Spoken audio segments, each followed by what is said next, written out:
Hey guys, welcome back to our YouTube channel Financeable. Today, in this video, let's learn about how to reset your password on HSBC UK Bank online banking. So let's get started.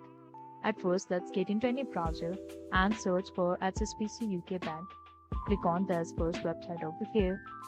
Now on the top right, we can see login options. So let's tap on this. Your username as well. Click on forgotten your username, and if not, you can simply enter username and click on continue.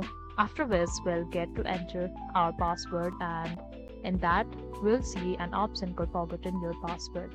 In that space, we need to click and reset the password, and if you have forgotten username, simply click on forgotten your username over here. Now choose any identification method and click on continue. Enter your sort code here and enter your account number. Enter your date of birth. Now simply click on continue. After which, verification of your identity details will be done and you'll get a code in your email or phone number to reset your password. So this is all we can do to reset our password on HSBC UK Bank online banking. I hope you liked the video.